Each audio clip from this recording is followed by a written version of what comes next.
This is The Big Breakdown, a long look back at some of the biggest stories we're covering for you at the Hidden Killers podcast and True Crime Today. This is Hidden Killers with Tony Bruschi.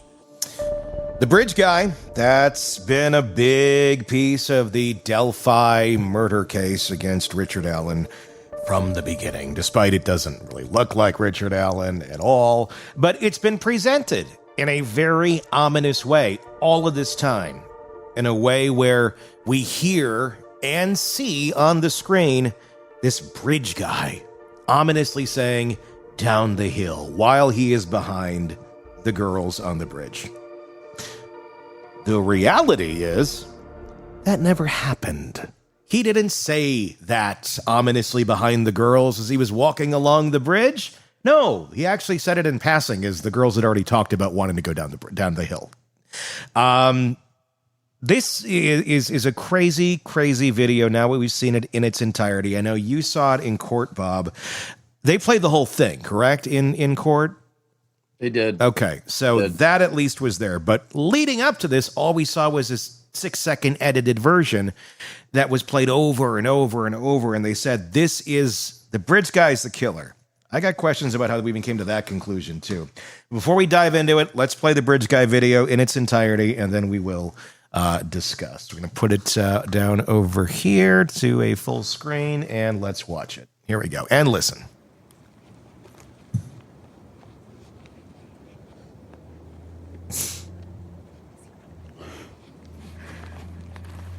So there's the girl on the bridge. There's bridge guy way back. See, this is the path.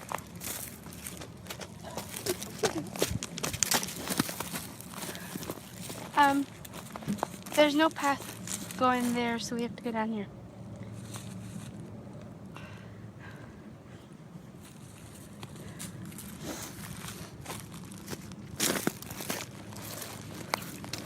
Guys. Bye.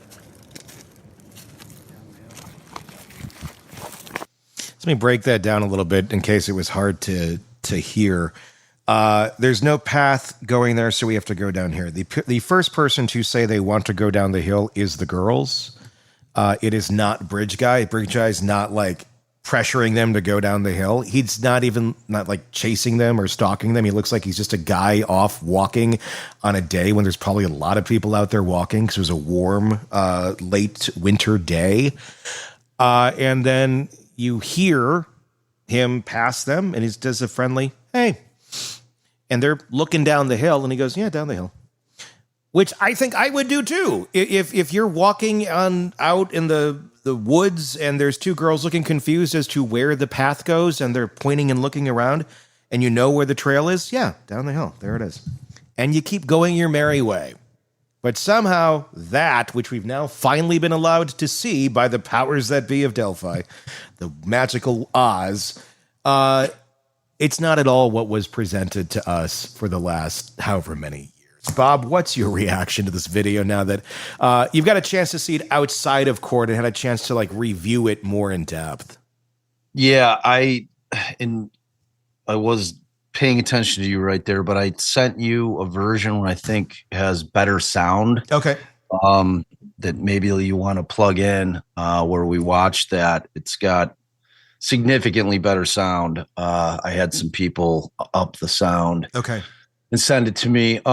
Yeah, you know, when I sat in court, and from what I understand, this is the original. And remember that there exist 3 versions of this video. Okay.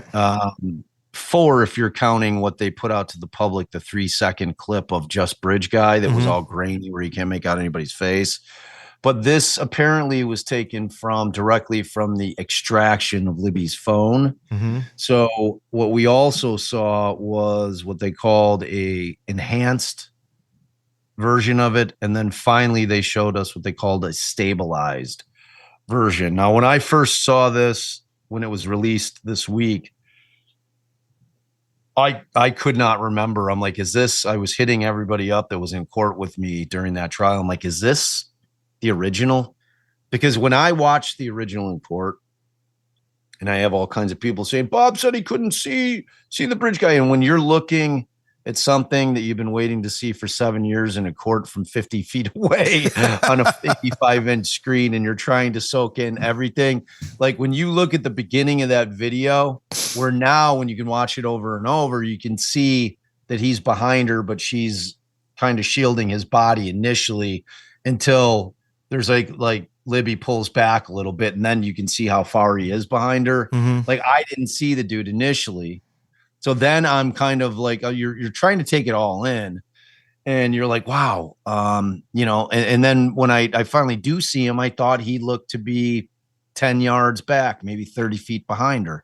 And, when I saw that now in full display, I still think he's probably about 10 yards behind her. Yeah. And, then you're trying to figure out the concept of this picture that was floating around out on social media is another snap picture, the one with Abby alone out on the bridge. Okay, walking towards, if you're facing Abby, towards the right side of the tracks, kind of looking down, which you'd have to be to cross those railroad ties, and you don't see anybody behind her. No. The whole way. Do you know what picture I'm talking about? I think so. I think I know. Yeah, what you're talking like about. just if you Google it right now, you can find it while I'm talking, and you can throw it up. It's like Abby on Monon High Bridge alone. So at trial, we learned that they could not find that particular picture anywhere in the Snapchat cache of Libby's phone. They couldn't find it anywhere on the extraction. That was somehow found on the internet, but we don't know who posted that picture. So when you look at that picture in conjunction with where it appears that she's standing in that picture and how much of the north end is behind her, and you can kind of figure that she's closer to where Libby is than she is to the beginning of the north side of the trestle. So she's not too far from where Libby starts taking the video. Yeah. And then you have to try to figure out, well, where the hell does this guy come? This is not the type of bridge that you can run across. No. It's a railroad, an old defunct railroad trestle. So it's literally railroad tracks where you have between a 14 and 16-inch gap between railroad ties. Okay, so like you have to vary it, and on top of that, half of these ties are completely deteriorating. Some of them are missing completely. So this is a very treacherous, terrifying walk across this bridge. No one is jogging across it. No one. So it then leads you to the place, well, where is this guy? It appears that there it is. Yeah. Okay. And yeah, there's no bridge guy on that shot. So Right. yeah, like the only other thought I would have on this is, number one, it didn't appear on her phone. So that's weird in itself. So did somebody else take this? Is that the question? Yes. Basically. Okay. So if somebody else took it, yeah, I mean, who would that be? How would that be? How did the guy get there? It could have been somebody that had access to her Snap account. Or but how do they get the picture is the $1 million question. Yeah. Because when I'm saying it's not in her Snap cache, I'm talking about the extraction of her phone. Yeah. And one of the questions that I have, and I'm actually Stacey Aldridge is going to be on our show next Thursday. Mm-hmm. And she was the defense expert, the phone forensic expert on the case. And she's going to talk about everything that she testified to. So I'm going to ask her if that means, does what is in her Snapchat cache, is that the type of thing that you can extract with the use of Cellubrite? Or because the whole point of Snap is that the pictures disappear. Yeah. Whatever you're sending disappears unless you have it in the setting that it doesn't. And it also gives people the opportunity when you put it out there that they can grab a screen grab of it, and they can save it down to their photos. Yeah. So, but my question is if this was taken with Libby's snap, would Cellubrite be able to extract it even if it had disappeared through the Snapchat application? You understand what I'm saying? Timestamp would be important on this too, like an authentic timestamp from the original. Any kind of metadata, 100%. Yeah, because this it could be easily explained that they were playing on the bridge for a while. Bridge guy just hasn't gotten there yet, and they were hanging out there for a little while, and then eventually that other guy is coming this way, and they decide to start moving forward because they see somebody coming, that's going to eventually pass them on the bridge. I don't think I'd really want to be next to anybody on that bridge that's going to pass me, so you're going to kind of keep moving. So in here, if you're looking behind Abby and you look to the right side of the rail, you can see one of the two platforms. Yeah. Okay. Go back there. See that thing that's sticking out? Yep. Right where your little cursor is. Yep. That is one of the platforms. There's two of them. And if you look way, way beyond that to the left, you'll see the other one. Blow it up again. It's about as big as I can blow it up right there. Let me pull it so down. You see it. It's almost, you can see that thing sticking out that looks similar to the piece of wood that's sticking out right there. Yep. Exactly. Right. You see what I'm talking about? No, you had it. Move the hand up again. Like up in this area. It's on the left side there. Yeah, exactly. It's right there. Yeah. So that is the first platform. So if you're able to look and you can Google an aerial view of the Monon High Bridge, there are those two platforms, and they are at the opposite end of where she is at. You can see how far behind that is of her. So she is not hanging around just playing on that bridge. Libby obviously had a lot less fear in terms of crossing that bridge because she beat like when you're hearing about people talking about crossing that bridge, it's like people are like, yeah, but I got down on my hands and knees and crawled across it because it's that scary. Yeah. You're like 67 feet above a creek. Yeah. When you're over the creek, and when you're not over the creek, you're 67 feet above like ground on rotting wood. On rotting wood. So it's a terrifying experience. So like Abby is not sitting chilling, hanging out, like posing for pictures there. She's trying to get across. My point is the only thing that makes sense to me is that the killer came past them from the south side of the bridge and then turned around when he got past both girls. That he pretended like he was walking by and then at some point hung a Yui and started following them. Yeah. And because it doesn't make any sense other way to it just doesn't add up. And if that's the case, I mean, to me, that's pretty exculpatory as to Richard Allen. Because he was not coming from that side of the bridge.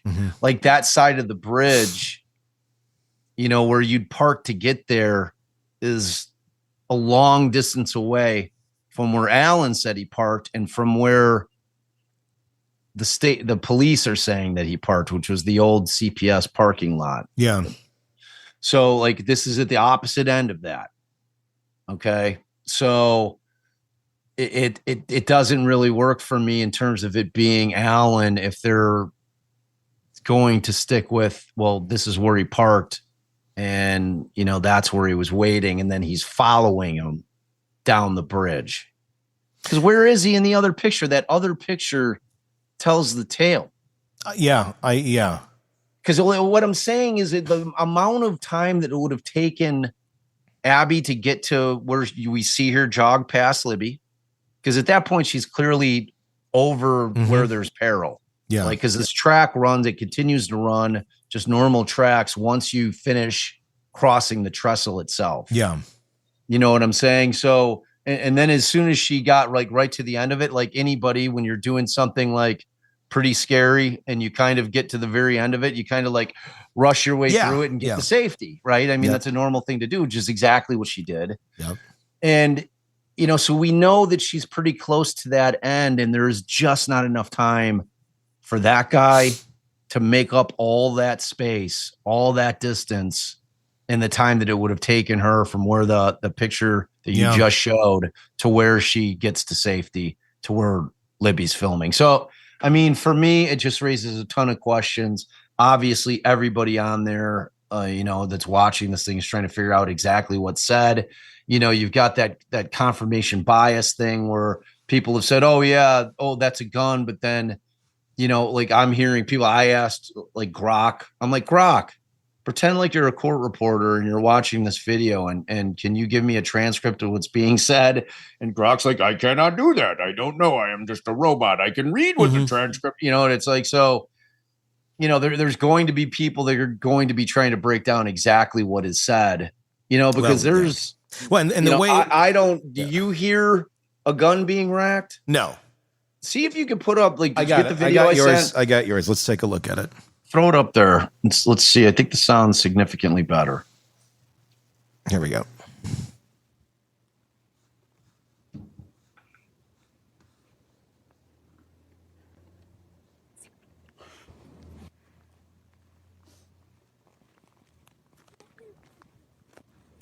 See, this is the path. You down?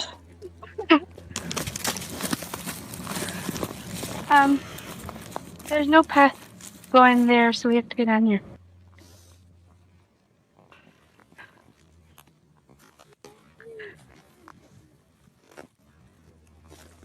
See, this is the Guys, path. yeah, we go.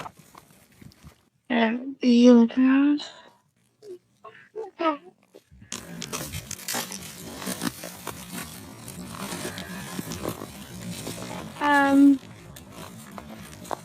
There's no path going there, so we have to go down here.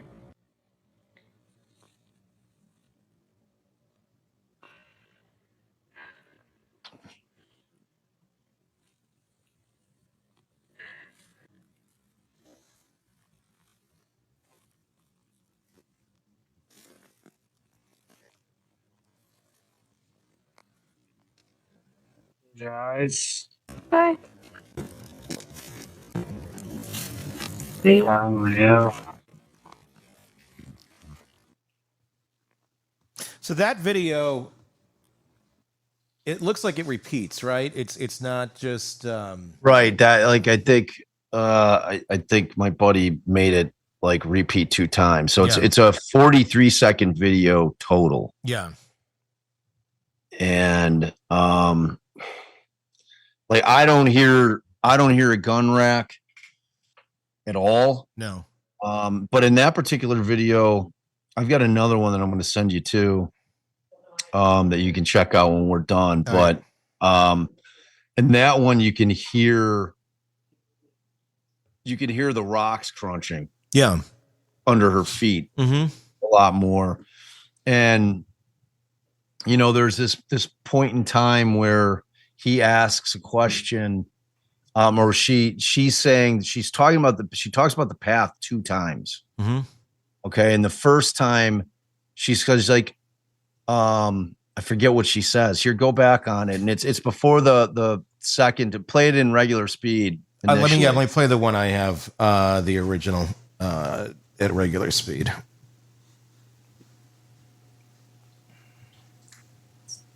It is right here. All right, let's take a look.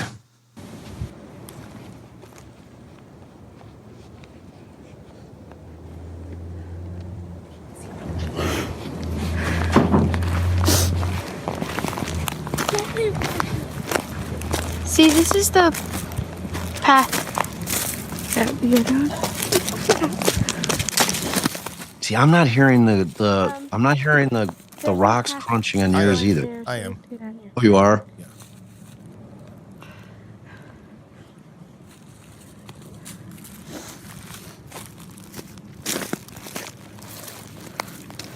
Guys, Bye.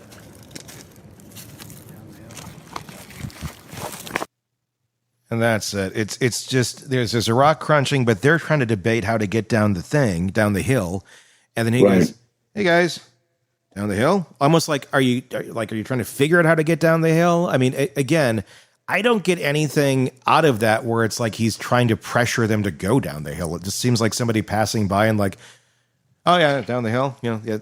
Path is over there. Whatever. It doesn't seem incriminating to me. And that's the thing where I'm talking about, like in that one portion where she starts talking about the path first. That's where Tony Liggett at trial testified that he claims that he hears that be a gun. It's not. That's not in there. I know. I listen. Oh, there's nothing in there that says that. Right. And what I've heard is when she'll say something about the path and there's a pause.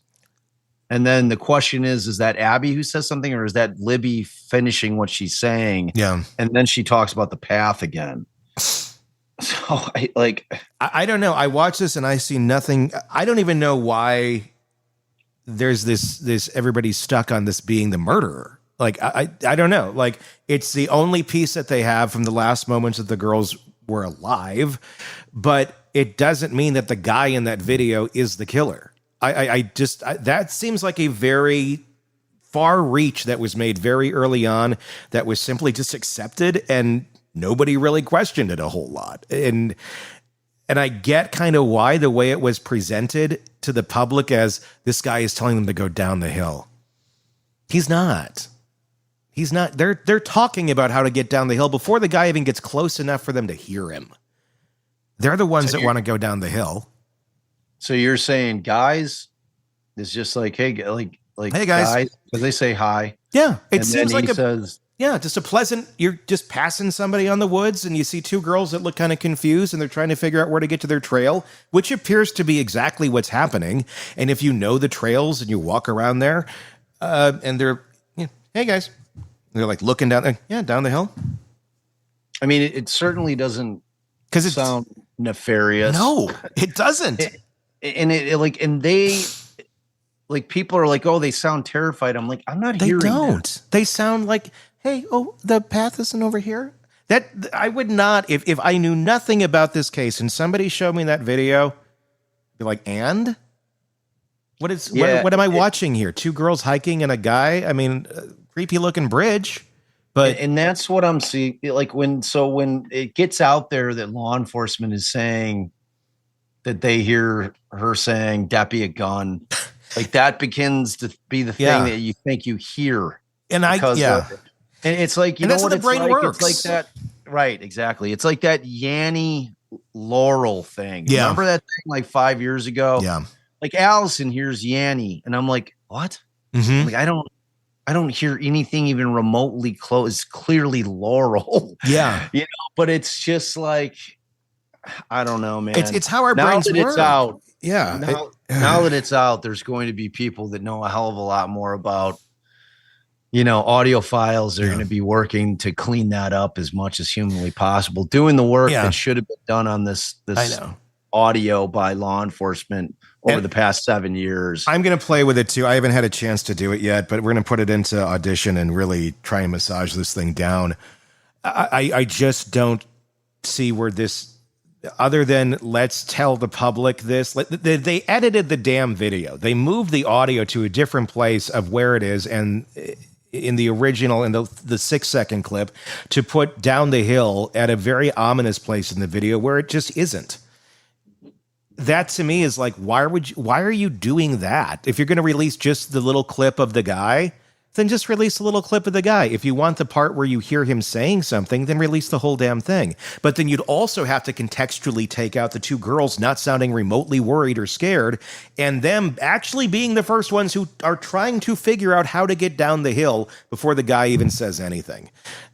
It's just, they worked it. They completely flipped this video around, presented it in a different way. The public went going, oh gosh, this is horrible. And it's not at all. It's like just editing a promo to make something sound like spooky or you're more intrigued by it. You can edit anything to make things sound worse than they actually are. And that's exactly what appears to have happened in this video.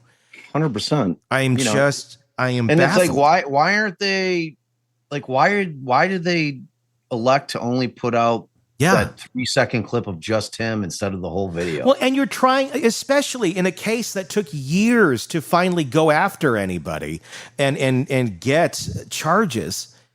wouldn't you be putting out anything you could in its entirety for anybody to take a look at and go, what can we make sense of? But if they put it out just in that little way, that creates a different narrative. And it makes this guy look a hell of a lot more ominous than he actually is. And again, the guy looks like Ron Logan. If you compare the gait and everything to him, he doesn't appear to be Richard Allen at all, as from what you can tell. And again, you can't completely say it's Ron Logan, but we've shown the graphics before side by side, and they're pretty compelling. I just don't. I don't know. It doesn't make any sense to me, other than, again, another piece in this case that looks like it's been manipulated for another reason, and I don't know what that reason is. It's just another mystery. In this case, that's full of them. It's like, and so in related news, Judge Gull has denied the final two motions. Shocking. That were filed by the defense, which was the motion to preserve and produce, and then, of course, the motion to reconsider, the motion to correct errors. So that, and as of today, the notice of appeal has been filed, and the clerk has filed the notice of completion of court's records. So the appeal's up and running. It's now officially out of Judge Gull's hands up until if they're granted a new trial, then in theory, she would be sitting on the judge unless the appellate court says, well, we're going to kick it back, but this time we're going to use a different judge. Does the appellate court have the authority to do that? Or let me ask you that question. They do? Okay. Yeah. Yeah. If they think that the judge just made some critical errors, I mean, the appellate court could seek to have it tried in front of another judge. It wouldn't necessarily automatically go back to Gull, and she wouldn't have the opportunity to recuse herself. It would just simply be, we're getting a different judge. It's not your choice anymore. Well, if the opinion is silent as to like her trying it or her overseeing it again, then she's the judge. Yeah. And then it's going to be up to her as to whether or not she's going to do it again. Sure. Time window and something like this, now that that's been filed, where does that go? Well, the next step is the brief. Allen's brief has to be prepared. They have to get the full record, meaning all the exhibits put together, which I'm sure they're working furiously on right now. And once that is done, and I'm sure that appellate counsel is already working on their brief. They're working on identifying all the issues. They do that by going through the transcripts of all the hearings and the trial. They identify the issues that they think exist. They put together their brief. That will probably take a few months, 3, 4, 5 months. There are deadlines, but they usually can get extensions. Once they get it done, the response brief is due. And then after that, there may be a reply brief. But then once the court is fully briefed, then they start reading through it, and they'll decide if they want oral arguments or not. And if they do, there'll be a date set for oral arguments. I've heard that in Indiana, like the range is anywhere from 12 to 18 months. All right, you're in for a good conversation. Bob Motta, defense attorney and host of the podcast Defense Diaries, is with us, and we are going to be digging deep into the very latest developments in the Delphi case. But in case you're just joining us, before we go to Bob, let me get you a little bit more caught up on what's going on. Judge Fran Gull has officially denied multiple requests from Richard Allen's defense team to overturn his conviction in the Delphi murder case. What this means is that Allen's lawyers, they just hit another major roadblock in the fight to clear his name, but it was kind of expected she was going to deny everything because that's kind of the only mode she has. Allen, who was convicted of killing Abby Williams and Libby German in 2017, had his attorneys filed a motion on January 20th arguing that serious mistakes were made in the case. They claimed there were problems with the timeline, which there was. false testimony, which there was, and even evidence that another person confessed, which there is. They also raised concerns about how the police handled key cell phone data pieces in the investigation. Oh, and it doesn't stop there. The defense team later filed another motion on February 14th, pushing back against the prosecution's objections. However, Judge Gull denied both motions without even holding a hearing. But wait, there's more! Richard Allen's defense team dropped another bombshell legal motion that has not yet, at least of this recording, has been denied by Gull. This one might be harder to deny, in a fair world. In this legal motion, it's exposing the potential suppression of exculpatory evidence. An inmate, Reese Davis, claims that Ron Logan confessed to the murders and implicated 2 other people, and yet those claims, along with Davis's multiple letters to the prosecution, were allegedly buried before Allen's trial. Now, with fresh allegations here that Keegan Kline may also have privately admitted some sort of involvement, the entire case is on very, very shaky ground. We're going to go back, and we're going to get to all of this, but we're going to start with the initial motions that Judge Gull denied just earlier to those first 4, the motions that involved the basically accusations that things had not gone correctly, the errors that he was trying to point out. Bob, let's get your thoughts on where all this is. Yeah, right. No one's surprised. It was kind of par for the course. Again, denied without hearing, which has been her MO during this entirety of the case. But it's interesting from the perspective that even though these have been denied, and really probably the most significant motion that was denied was the motion to correct errors, which raised all of the issues about the van and the video that existed that showed that the van actually appeared at a much later time than the state presented at trial. We're talking like a matter of like 15, 17 minutes, which, when you take that into consideration in terms of when the state claims that the time of death was, which was around 2:32, that 17 minutes becomes a very big deal. Yeah. In the scope of things, 17 minutes isn't anything. In a trial like this, where they presented a very tight timeline, it becomes a big deal. So while it's been denied, the important thing from the perspective of the law is that the issues have been raised for appeal. So those all exist for the purposes of the appeal. The appellate court's going to be able to look at those issues. Had that not been filed, none of that would have been contemplated by the appellate court. So in that sense, I wasn't surprised at all that Gull had denied it. And, they basically had to go through the motions of doing it for later down the road. Exactly. They had to preserve the issues. Yep. So you have to do that all the time. And at trial, pre-trial hearings, like when you see these motions being filed, when you see objections that are being made, those are always for the purposes of preserving issues for appeal. So, yeah, that was again, not surprising. She basically denied everything that was pending. Okay, and there were a couple of preservation motions that were still pending. And she also, the only thing that's still alive, which I know that we'll probably get to, is the motion that was most recently filed, which was the motion, again, to preserve evidence regarding Reese Davis. And that's really an interesting point of this whole thing. This is brand new. I mean, this was filed on Valentine's Day. And this motion basically says that Reese Davis, he was in there with Ron Logan and Keegan Kline for a time as well.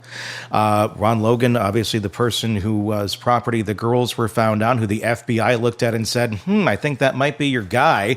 Did a whole investigation, raided his house, raided his property, gave all the info over to Delphi investigators, and Delphi investigators said, bye. We don't need you anymore, and we're not going to do anything with all this info you just gave us. And then you got Keegan Kline, who is in prison for child porn charges, who was also traced to possibly trying to link up with one of the girls the day of the murder. Some key people in this that were never officially charged and never officially connected to the crime itself. The allegation is Ron Logan made these confessions to Reese Davis in court, or in prison rather, and that Keegan Kline may have also made some confessions or some admissions recently as well. Again, these are all accusations coming from an inmate that was with these guys, correct? Yep. And it's interesting because the way that this plays out, there's a bunch of angles to this, right? There's the first angle is you've got a convicted felon who's serving a 50-year bid for allegedly distributing meth. I actually read through the opinion. He had actually called law enforcement on himself because he was in the throes of like a meth high. And, I think it's kind of well known that within, that community in terms of addiction with meth, that there's a lot of self-reporting goes on just because of how it affects your mind. So at any rate, cops come over, raid the house. They don't find that he's actually got a lab going. He's not cooking, but they find all the precursor ingredients for him to make meth. That doesn't mean he was cooking it there, but they charged him as if he was, and it was within 1,000 feet of a school, so they hammered him. So the dude's doing 50 years. What was significant to me about that, the guy's doing his time. I'm not sweating him on that, is that when you have a situation where you've got kind of a snitching thing happening here and you're wondering whether or not the guy's telling the truth, right? I mean, because ultimately at the end of the day, that's what matters most. Is this guy full of it? Or is it like what's his game? What is he looking to get from this? And, the fact that his bid is on, a drug charge really, to me, doesn't impact my ability to be able to believe that he's being truthful about this, as opposed to like a crime of dishonesty. Like if you've got a crime of dishonesty, that the guy is a liar, because the crime's involved. So because this isn't that, and I just can't see any kind of end game for him where he stated, I'm not looking for anything. I'm not looking for them to shave any time off my sentence. Yeah. So then you combine those things and I just can't see what he's getting from doing this, from making this all up from whole cloth, because the notoriety thing that I've heard some people, he just wants to get the new. No, I'm not buying that. He's putting himself in peril in prison as being a snitch. Yeah. Maybe not with Keegan Kline, because Keegan, but if you're a snitch in the joint, you're in peril, man. So, he's put himself at risk for seemingly no gain. Yeah. Which to me lends credibility and credence to what he's saying. Well, and he's seen what happens to people in jail who speak about this case in any way, shape, or form that may not go along with the official story, like Richard Allen. Let's put him into solitary confinement for years, and then we get a like he's risking a lot, not just as being a snitch where someone on the inside could go after him, but I think I'd be more concerned on the outside and where they might take him now, or how they might try and shut him up or intimidate him to be quiet going forward, because this is a lot. He's writing to the TV stations now. Actually, one of them reached out to me yesterday with one of the letters wanting to talk about it, and he's not shutting up, and I think he thinks he's trying to fight this battle for someone who is wrongfully accused. 100%. And it's like when you kind of look at the timing of it in terms of like his ability to make up what he originally said, because remember, this started in March of 2017. Yes, this isn't new. Okay?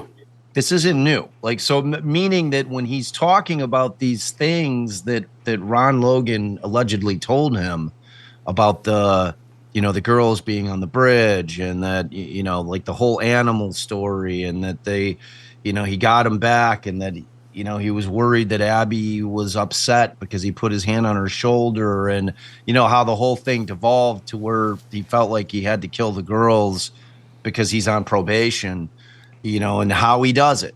with the knife, the box cutter to the necks. I mean, in March of 2017, none of that was available to the public. No, none of it. And there may have been a situation where people on Reddit were speculating.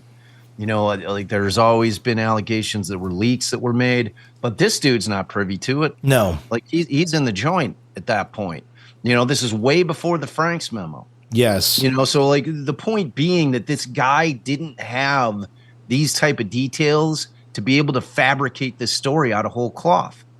I mean, those are the kind of things that when you look at it, you're like, all right, I mean, yeah, you got to weigh the fact that he's a convict and, I mean, that's going to be used against him because it always is in courts. But when you kind of look at the facts surrounding it in terms of how he would have come up the information, it seems credible to me. It does, because he's coming up with information he otherwise couldn't know. So I guess that's the big part to explain. How would he know about the box cutters? And look, and these other folks that he's alleging in this thing, like, yeah, we've all kind of wondered about what the involvement was, if any, because it all doesn't seem to add up very well. That it's pure luck that Keegan Kline was communicating with one of the girls, and they just happened to die that day. What weird coincidence that is. That right. Logan's on the property, and he makes up. He literally comes up with an alibi before anyone knows the girls are murdered. And that's not a red flag to anybody. And his phone shows him on the property where the girls died while they died. And that's not a big red flag to anybody. I don't really see a whole huge reason why this guy would be making this up. But again, it is what it is. The big thing that we've heard out of Delphi when they try to dismiss his letters here is, he failed the polygraph miserably. Consider the source. Who administered the polygraph? Could it have been the same folks who don't want this information seemingly getting out? At least that's how it appears. And they're the ones who are saying he failed? Can we get this done by an independent third party maybe and see just how much he fails it then? Exactly. I mean, who was the examiner? When did this take place? Right. All those things. And like, are we all of a sudden acting like polygraphs or some kind of like infallible lie detecting machine? I mean, if they were, we'd be using them in court all the time. That and the fact he offered to wear a wire. Right. Now, that to me is the other part where it's like, look, this guy really is not trying to make shit up. He's offering to wear a wire. He offered it to him several times, and they said, no, sir, we don't need that. You don't need to do that. I mean, that's somebody who really is trying to help you. Why would you turn that down? If you are the investigator on this case, it's 2017 back here when we're talking. There is no Richard Allen that's on the radar yet. There's no charges against Richard Allen other than there's nothing even there other than the fact that he raised his hand and said, hey, I was there. I'll be happy to give you any information. And then they forget about that. So you have this train that needs to go somewhere, but they're ignoring all of these pieces of evidence that are just being spoon-fed to them and saying, nah, we're good. We're not even going to look into it. We're not even going to consider it. Why? It's inexplicable. Does this happen in other cases where they just, no, we don't care. We don't want to hear any of these evidence? I mean, yes, where they've developed tunnel vision on a suspect, but like you're saying, that wasn't the case here. We weren't in tunnel vision yet. They were right. Yeah. There was nobody. They had their designs on nobody at that point. I cannot come up. And as far as I know, Ron Logan was never cleared. No. As far as I know as well. I've talked to the FBI, and the FBI says the same thing. Nobody really, I don't believe he was ever officially cleared other than dying. Right. And that still doesn't clear him. So right. But at that time, when they certainly liked him to the extent that they executed the search warrant, they went in, it's like, how are you just ignoring it unless there exists something, which again would have to be in the discovery.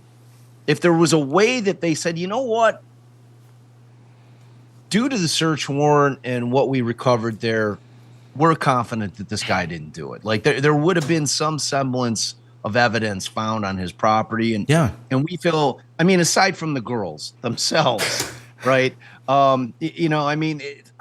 Something that negates the fact that the girls are on his property cleaned up. The fact that he had to make up a fake alibi and got caught doing that. The fact that his cell phone data shows him at the scene of the crime. There'd have to be something that negates all of that. 100%. Like all of it. And I mean, did they check the fire pit? Did they check to see if there were any kind of remains from clothing that had been burnt, which McClellan misstated? He just completely made up the fact that Reese Davis said that Logan told him he burned the girls' clothes when he said he burned his own clothes. But, McClellan conflated that. And, because that's everything that has gone on in this case is like exactly why, if you were to make a list from A to Z in terms of just the shady shit that has gone on in this case, if people are wondering why so many people are questioning this conviction, look at the list. Yeah. Like this isn't you and I trying to spread a fucking, like a narrative here, man. Like this is shit that has gone on, like unequivocally. And you can look at it starting from just the botched investigation and working its way all the way through trial, man. And it's like, look, if you're sitting out there and you feel comfortable about this verdict and how this thing went down, God bless you. I don't want to live in that country. I don't want to live where that becomes the norm of how our criminal justice system works. If you do, then we're going to have to agree to disagree, because that is not how this system is set up to work. No. What happened to this guy? I mean, if this isn't a railroad job, it's going to be the biggest series of coincidences that I've ever seen in my life in regard to anything. Yeah. Because there is just every single element of a railroad job exists here to where I just can't get past it. I just can't get past it. And I can't help but think that this guy just got railroaded. And he could be guilty. I don't know. No. But we won't know because we're way. But how have we never looked at all of these pieces of evidence, and why not? You have there is so much here that points. This is in many ways this is reminiscent to me of the Ellen Greenberg case in a way where the power just basically says, nope, you're wrong, we're going away, we're looking the other way, la la la la la la la, 20 stab wounds, post-mortem, she had to be a zombie to kill herself, la la la, not true, we can't, well, it's true, but we're just not going to address it. It's just like, we're just not going to address it. We're not going to handle anything the way that we're supposed to in this country. We're just going to, hopefully you go away and everyone else gets sick of it as well. Luckily, we're not there anymore, and people pay attention well beyond just, it coming out of the headlines. But my God. Thank God for us. Yeah, thank God for people giving a shit online. That's the point, right? It's like if we're not out there squawking, and I'm talking about guys like you and I and everybody else that does that's putting news that doesn't exist on legacy media out there and giving just way more detail than they have time to give on legacy media. Mm-hmm. If you're watching a news report on your local TV news, you're getting a 3 to 4 minute piece that's going to be very truncated and it's going to be very limited. Whereas now you've got guys like you and I that sit here and talk about this shit for hours. Yeah. And we're digging into it in a way that just never existed before. There's no excuse not to be informed on a topic like this. If you're going to have an opinion, great, but you have to be informed on it, and you can't just walk away going, well, they said it's this, it must be true. In this case, it's not. There's a lot of shit here that just blows your mind, and it gets crazier and crazier every single day. Okay, so the new motion that's been filed, the one about Reese, I read the whole thing today. It's on the podcast if somebody wants to go back, or on YouTube and absorb it verbally. It's all there. Where does this go from here? Is this another one that gets thrown in front of Judge Gull? To me, this is the one that requires an answer from Nick McClelland, because this one has Brady implications. Yeah. Right. So, the other stuff is stuff that she can just say, well, you know what? I don't need to have a hearing on this. I can just rule on it. But where they've alleged that McClelland has failed to turn over exculpatory evidence, which, I mean, you can't and this plays out a couple of ways, Tony. It's like it's definitely exculpatory in nature, right? Because you've got another guy who is obviously got some details that it appears that only the killer would know. But kind of the bigger point of it is that in a situation like this, had they been tendered that evidence at the proper time, that they would have been able to walk into that day of hearings with what I think would have been more compelling to Gull in terms of the Ron Logan information. So, and potentially been able to put Reese Davis on the stand to testify so that she can judge his credibility and have because I mean, I don't see where she's going to have there was no nexus to lean on to deny them being able to put that on at trial. So, and you have to think, so just play that through. Yeah. So say that they had these letters, they put Reese Davis on, and I had Andrew Baldwin on our channel last night. He came back on to talk about this. And I mean, the plan would have been to get Reese in there during that 3 days of hearings, to have him testify as to what Ron Logan told him and to what Kagan Klein told him, that basically corroborated what Ron Logan told him. And have her sit there and say, all right, okay. And even if she would have said, again, no, still, you've made the record. Yeah.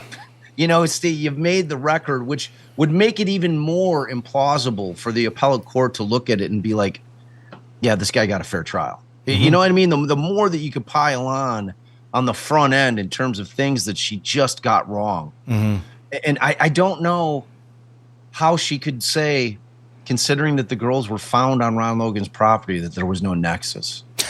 Because the standard, Tony, is not that you have to solve the crime as the defense attorneys. That makes no sense. No. Because if you're having to solve, if I've solved the crime, there exists no such thing as a third-party culprit defense, because if I've solved it in the way that she's requiring, well, there was no DNA found. There was no, you couldn't prove that they were if I was able to do that to the extent where law enforcement made the arrest, well, they're going to dismiss the charges against my guy because they got a better suspect. So when am I bringing forward that third-party culprit defense? This whole concept of having to solve the crime in order to be able to put that kind of defense on in front of her in her courtroom is crazy. Yeah, it just is. I've never heard of any other judge doing it like that. I've heard of judges, hey, I want to keep you on a really tight leash. This isn't you just going in there and willy-nilly talking about somebody that has no kind of nexus to this at all. These are it's just, if you, a nexus is not solving the crime. No. And that's the way. So I that whole Reese Davis thing. So if it turns out, and it goes one of three ways, right? It's either McClelland knew about it in terms of the letters. And remember, the letters came way later in the game. Yeah. The video, which the defense never got, and Baldwin sent an email early, and by his own admission, he's like, I wish I would have followed up on it. I dropped the ball. But there's a record of requesting it back then. That's part of it, too. It's not like this is just some new thing that Reese is saying that wasn't documented at an earlier date. Correct. And you've got the video, and then years later, that's when the letters come, when they make the arrest, and Davis goes through his whole thought processes on why he wasn't very talkative the first time that Andy Baldwin went with them, because he's like, I don't know that Richard Allen's not the third guy. Yeah. Sure. And it wasn't until after the trial, when the evidence starts coming out that he's clearly following it, that the letter writing campaign starts. And I think it started a little bit before trial, after the arrest. So, he's sending these letters out to McClelland, and you sit there and you think, well, why would he send it to McClelland as opposed to the defense? you know? And I think that the answer to that is like you're going to the guy who's charging a guy that you're saying is innocent. You're thinking you're doing the right thing. You think you're right. going like here, this if you're a straightforward prosecutor and you're not covering something up, or you don't just have blinders on it, I don't know which it is, or all of the above with him, you would go, oh, holy shit, we got to look into this. Not go away. We don't, and it not, you can only give me 2 paragraphs. Huh? I mean, what the hell is that? Where he wants to convey this information, writing it down. You can only do 2 paragraphs. Like, I have a lot of info here. Like, you should probably hear it. It may take more than 2 paragraphs. Nope, just 2. I know, man. it's just the whole thing. I mean, but so here's the way this is going to boil down. So it's the one thing that she did not deny today. Yeah. In her series of denials. It's the one thing that's pending. And I think that she did that because I think McClellan has to answer it. And you know, I'm not going to even say it, but like so one of 3 things happened here. It's either McClellan had him and he committed a Brady violation by not turning him over, or 2, that he had him, but it was so close to trial, this is what I think he's going to say. But that he had them, they came in, and that he never looked at them, you know, that they were prepping for trial. This was in the months leading up to trial. He didn't have a spare minute, and he was done looking at shit. You know, like if it wasn't relating to Richard Allen, he wasn't looking at it. So that, you know, he just didn't look at them to send them. Like that, I think will be his plausible deniability. And then, you know, the other is that, you know, he just never got the letters, which is the thing that Andy Baldwin fears most. You know, like if you're the defense attorney and you're basically calling Brady on a prosecutor, it's a big deal. You know, I mean, it's a really big deal. I mean, that like Brady violations end careers for prosecutors. So you don't tread lightly. You're doing your due diligence. They're double, triple checking, making sure that they never got these things. And Andy, when he fires off that motion, felt confident that they never got him. Yeah. You know? So, but if McClellan turns around and says, oh, we never got him, then it's going to become incumbent upon Andy to be able to prove that they did. And now he's claiming that he's got a third-party witness that is going to be able to corroborate that McClellan's office did receive those letters. So, you know, I mean, like, and the reality is that the letters exist. And if he got them, it doesn't matter what reason, even if it's the plausible deniability reason, it's still Brady material. It's still material that would have potentially changed the outcome of the trial. You know, I mean, you have to sit here and think, if that jury had another person, namely Ron Logan, to point the finger at, oh my God, well, the girls were found on that guy's property. Oh my God, he lied about his alibi. Oh my God, you know, and oh my God, he knew about facts that only the killer would know. I mean, you have to imagine, had they been able to present that at trial, that there very likely could have been a different result. Yeah, you're just inept doing your job if you didn't pay attention to that. Right, it's ineffective assistance if you're ignoring it. And that's what Andy's response was. Yeah. He's like, I took the risk, but I'm ineffective if I don't. You know, like this guy's told me this information. I have to assume that it's true. I'm going to assume that it's true. It seemed credible to me. You know, I did my due diligence. It doesn't appear that we received it. And, you know, and then I asked Nick flat out. I asked him before I filed this, did you get the letters? Simple answer, yes or no. Did you receive the letters? Yes or no. If so, when? When did you receive them? Simple answer. Nick didn't respond. You know, so it's been over this long weekend, and we've heard nothing. So, I mean, out of all the denials, the fact that she left that one open and pending, I thought was a good sign. Could she just deny that one too and just say nope, and then nobody has to look into this period? Or would it, I mean, will it take something larger to have this investigated? Or does she have the power, like she has with everything else, just to say, oh, got a lot of good points there, but nope. I mean, and then what? I don't know. I don't know, man. It's like Gull is at the point where she's so dug in And I think that she believes that they got it right. Like, I think that in her heart, she believes that Richard Allen's the guy, like, despite everything that she's heard. Like, she just... Is she not like, paying? Is she not with the same... Is she not watching the same thing everybody else is? Dude, I don't know. I don't know. But at this point, she's willing to let the appellate court deal with it. Yeah. You know what I mean? That's it. So, and I mean, obviously, that's eventually where it will likely end up. If he never got the letters, what does that say? Where would they have gone? Who would have stopped them? I mean, like, no one. So, I mean, you would think that, and we've had this discussion, whether or not when the letters are going out, if they're not legal mail, they're typically not sealed because they're typically scanning them in. So either Newcastle scanned these things in or somebody at the prison saw them, but like Andy trying to track that down. And then your other source is whoever takes the mail for the prosecutor's office over there. Yeah. Whoever's sitting in front. Like, people are going to know.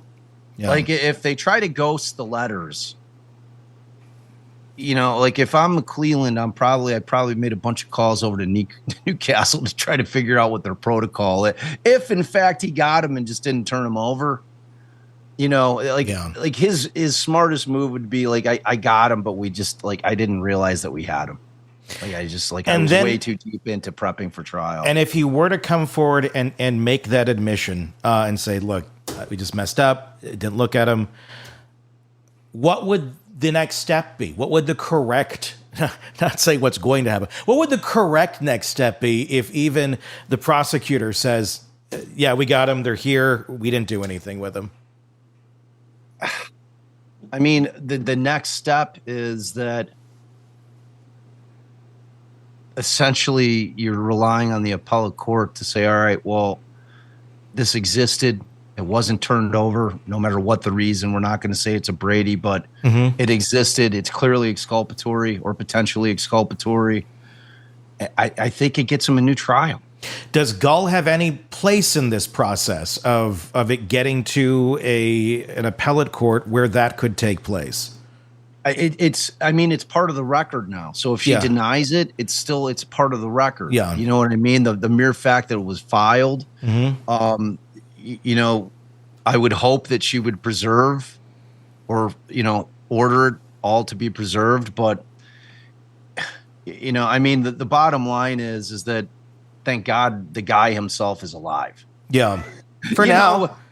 Right. As much as I'd like, for now, as much as I'd like to see the letters, at least he's still alive for now. So we'll see how it plays out. Let's go to speculation land a little bit. Because I got a dip, dude. You do? Yeah, I'm sorry, man. Okay. I got Jason Flom waiting for me, and I thought it was supposed to be at 2. She gave me she knows I'm fucking central too, and she's like, it's "Oh, okay. 2:00." I'm like, "2 my time." She's like, "Are you joining?" And I'm like, "Oh my god." Okay. So I apologize. We'll make up for it on Friday. Okay. Yeah. Well, sounds good. We'll go Friday. All right, brother. All right. I'll talk to you later, bud. All right. Be good. All right. You too. Bye. All right, bye. Want more on this case and others? Then press subscribe now and don't miss a moment of true crime coverage from Tony Bruschi and the Hidden Killers podcast.